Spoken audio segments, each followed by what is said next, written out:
Hello, welcome back to my channel, Life of Yana. So I am trying something different today. You see I have the red guidelines here to help me stay in focus in the camera because I'm a beginner jeweler, so I tend to move back too far away from the the camera. So I need some boundaries here. So today I'm going to make an elastic bracelet using these gemstones. A lot of them are amethyst, a gemstone. I've always been wanting to make a bracelet with these. This is one of my favorite stones, but I'm choosing this multicolored amethyst here for the project today. I'm also using this Paxco elastic string that I like to use. So let's get started. I am back from my trip from New York City and Spain. It was really fun. I walked a lot though, a lot, at least 4 miles a day. So I ended up with blisters on my toes, not really on my heels, but on my toes, because my toes, for some reason when I walk, they like to bunch up. I don't know why. Okay, so I'm going to use this string here. Somebody told me that I should pre-stretch it before using it, so that's what I'm going to do. I'm going to pre-stretch it. Okay, so we're going to use these stones. And so I also bought the Bead Stopper. I didn't think that I would use them, but I noticed that it's really hard to try and do jewelry without something stopping the beads from going all over. It comes in a pack of 4. They're a lot littler than I thought, but that's all right. Don't need really big ones. So I'm going to make this the average size, which is about 7 inches to 7 3/4 inches. I'm going to leave some extra string so I could tie my knot. I don't want it too big though, so let's see. That's about right. So I'm going to try using this bead stopper. Let's see how this works. I know they tell you to squeeze it. Squeeze it. Put the string in there. Boom. Oh, wow. It works. It's not going anywhere. Okay. It is not going anywhere. So, let's get started here. So, I was telling some of my friends that the gasoline, the petrol in Europe is so expensive. They sell it by the liter, but when you convert it to gallons, it's the gas in Europe tends to run anywhere between $8 to $9 per gallon. So I'm finding that very, very expensive. It was expensive. But we had fun. I did a lot of beach time, and my poor grandchildren, they ended up with sunburns on their face because they put sun guard on their, body and stuff, but I guess nobody thought to put it on their faces. I didn't go to the beach right away because I wanted to do a little bit of shopping before going to the beach, because once I go to the beach, sand is hard to walk on, first of all. And then once I went to the beach, I didn't want to go to the beach, get hot, put my shoes back on, because it's hard for me to walk on sand with the flip-flops, so I always have to put like my tennis shoes on or something like that. I didn't want to do all that and then try and go shopping. So I went shopping first, and got some stuff. And then I went and sat on the beach. We were at the beach, I would say, from 9 to 4, from 9 a.m. So for about 7 hours. The kids loved it. I didn't really get into the water, only because, I have really bad knees. I need to get a knee replacement on both my knees, and with all the walking that we did in New York prior to going to Europe, to Spain, it really hurt my ankles. I didn't realize my ankles were bad either, but my right ankle tried to give out on me while I was walking, so I had to hang on to one of my daughters, Marjorie really, had to hang on to Margie so that I wouldn't fall. And so I didn't really get into the water because, with the waves and the sand always constantly moving, it's not stable. It's not a stable area, and believe me, I did not want to fall or even try and twist my ankle. So I did walk, just right there at the shoreline, but that's about it. But I didn't walk by myself. I had each one of my daughters on each side of me, and I was my arms around them so that I wouldn't fall. That's about the experience of my ocean time. Look at that. Isn't that coming out pretty? So a lot of walking, and I had a really good time. Of course, the vacations go by so fast, but I'm thankful that I did have the time to go on the vacation with my family. So what I need to work on next is I need to lose some weight so that I could get my knees replaced.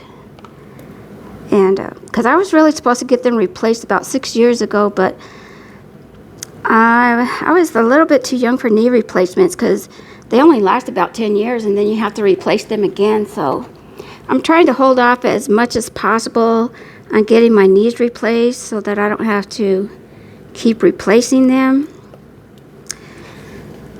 So, but I think the time has come for Miss Yana to buckle down and lose some weight. So I'm buckling down and I'm going to lose some weight so that I could get my knees replaced. It's not going to happen this year. It'll probably really happen in 2 years, realistically. I would say 2 to 3 years to get my age up there a little bit more. So,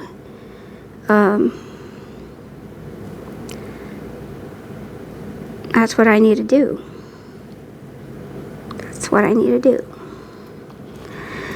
So anyway, what are your plans for the summer? Where are you going to go? The weather in New York City and in Europe wasn't too bad. It was actually pretty good. I mean, it didn't soar into the 90s or anything like that. But, of course, when you're walking and stuff like that, you do get hot just by walking. So I was sweating a lot. I ended up losing about 15 pounds on the vacation. Number one, because I really could not eat because my bowels have their own agenda. If I eat, then I have to use the bathroom within 10 minutes, and it never stops. So I didn't want my vacation to be a vacation revolving around the restroom. So naturally, I would eat once a day, I would say. I would eat once a day. And it was always at the end of the day when I knew that we were going to go back to the hotel. Oh, look at this string here. So that's really when I would eat. But I did drink fluids. The thing is, though, carrying your water in your hand or in your backpack or whatever, it just gets hot. And so the water was tasteless. It was warm. and it just wouldn't quench the thirst. And then, now, I couldn't really drink the sweet drinks because that would run through my body too. So I was just stuck drinking hot water, basically. Hot to warm water. So I wanted some lemonade and, stuff like that. Man, it really bites to get old, I swear. Because your body doesn't listen to you anymore. It's like you have to start listening to the body, because the body will say, excuse me, you're not the boss of me anymore. I'm serious. That's what it does. That is what it does. And once you turn 50, I don't know what it is, but that's it. It's over. The body says, I'm on my own now. You had your turn. Now it's my turn. And then as you age, it only gets worse from there. Now, I'm not athletic or anything like that. Never have been. So I can't speak for everybody. When I say the body is like, it's hurting, it's painful, the knees are awful. I shouldn't say I'm not athletic. I used to run a lot in my 20s. I ran a lot. And then I was into biking. So I guess that's really what I did. I ran and I biked. And I did that a lot in my 20s. So, that was the extent of it. I would do it every day, though. Every day. Run at least 3 miles a day. I do a lot of walking, ride my bike. I was fit. I was so fit. But, I also did other things, because I was raised on a farm or on a ranch where we had to tend to cattle and go into the barn, get those big old haystacks down so the cows could eat. So there was a lot of heavy lifting. We had to do a lot of kneeling. The kneeling wasn't because of the farm. The kneeling was because, and I don't talk about this that much, but also when I was a kid, my mom joined this religious cult, and so, we were the weirdos because we had to wear dresses and skirts and the no cutting hair, all that stuff. So we were the weirdos, the alleluias. So we did a lot of praying on our knees. I mean, let's get real. I was a kid, granted, late teens, but do you think I would kneel on my knees and pray? Oh, no. I would be thinking about everything else but God. But this was in rural New Mexico, and so, it wasn't plush like carpet that we would kneel on. This was hardwood or cement that we would kneel on. And we would kneel for hours. I am so serious. We would kneel hours and hours on our knees to the point, like, when we could finally stand up, it's like our knees didn't want to straighten out to even stand up. It hurt so bad.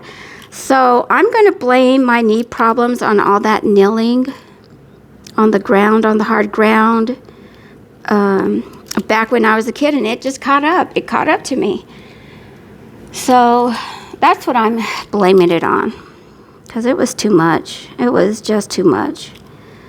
And I'm not talking about just, on Sunday or whatever. Oh, my goodness. They'd have Bible studies and this and that and revivals and, oh, Lord Jesus. It was so bad. And I could probably attest to me. That's why I'm not a church person. I think I have had enough church in my life to last me a lifetime. So, I know that may be mean-hearted to some people who are, churchgoers and stuff. I still believe in the Lord, but I don't believe in man's church, because I've seen too much corruption in the church. It's just, I've seen too many things probably that I shouldn't have seen. So, I mean, I still believe in God. I pray to God, but, you know, I pray to God myself. You know, I don't go to a congregation or a church or a building to do the praying. So I don't do that.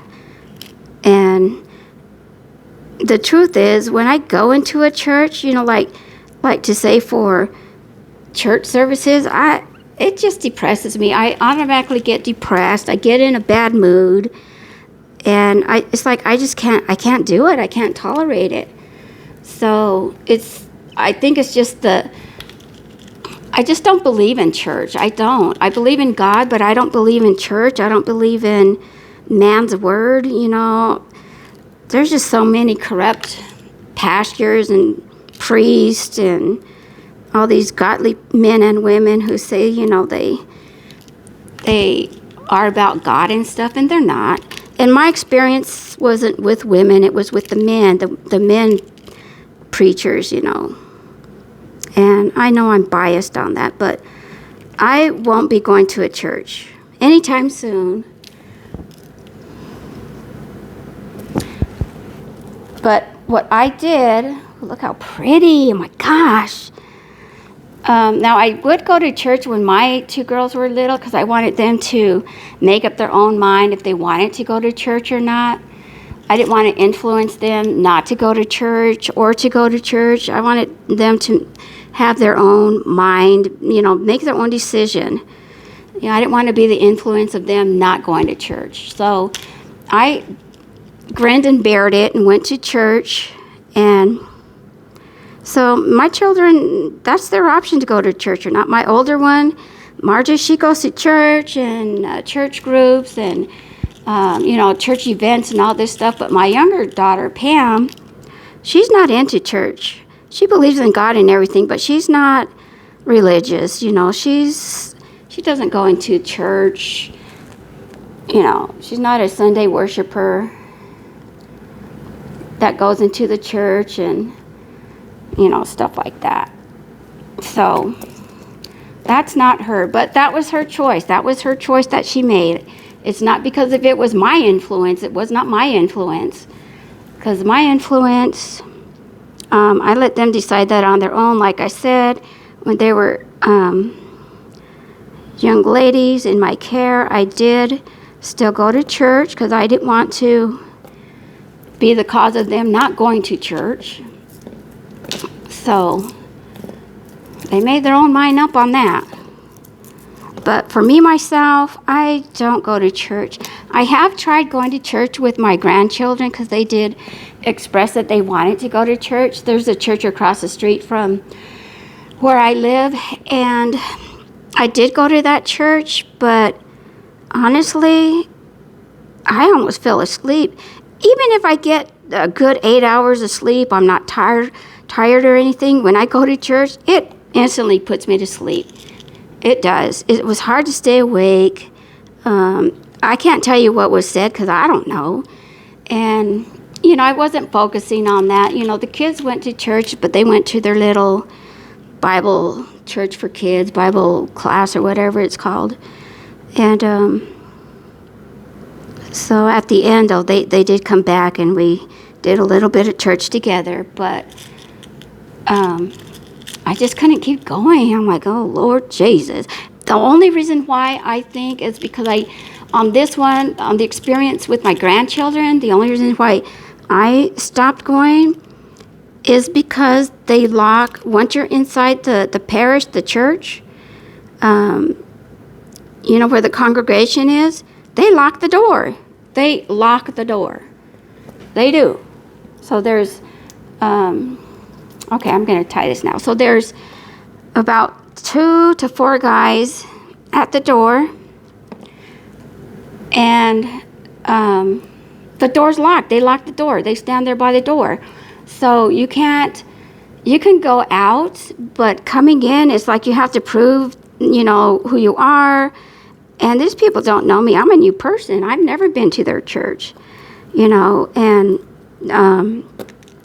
they won't let you in unless you have some type of credential or they know you or something like that. And I didn't like that. I did not like being locked in a church, in the congregation part. You know, I don't know what it's called, the hall, or I'm not sure what it's called. I done forgot all that terminology. Look at that, so pretty. So I didn't go, but maybe 2 or 3 times. That was it. I couldn't do it. I just couldn't do it. And then, but you know, my grandkids are older now, so they don't really ask me about going to church anymore. And then their mommy and daddy didn't take them to church either. Because like I said, Pam is not, she believes in God, but she's not religious. And I mean, you know, she abides by the rules of God, you know, thou shalt not do this or that. You know, she's not a thief or anything like that. And, you know, doesn't covet thy neighbor, you know, all the commandments. She's not like that at all. Oh, sorry. So I did buy some more GS Hypo Cement Glue. Because I misplaced my other one. I don't know what I did with it. And I like it because it has a tip. I'm just going to glue the knot here so it won't come out. But I don't know how I got into church. Oh, my knees probably, yeah. So that's that. I blame kneeling. I do. I blame kneeling all that time on the hard concrete, on the wood floors for hours on end with church. So I did the best that I could raising my children. I did raise them alone. Their daddy was not in the picture. I mean, he would see them a little bit here and there, but he wasn't. For the most part, he was not in the picture. So I think I did a good job. Anyway, so this is it. This is the bracelet. Look at that. It's beautiful. Look at that. Oh, I'm so glad I made this. I like it. All right, that's it. So y'all have a good night. Don't forget to like, subscribe, and comment to my channel. And we'll talk to you later. Bye-bye.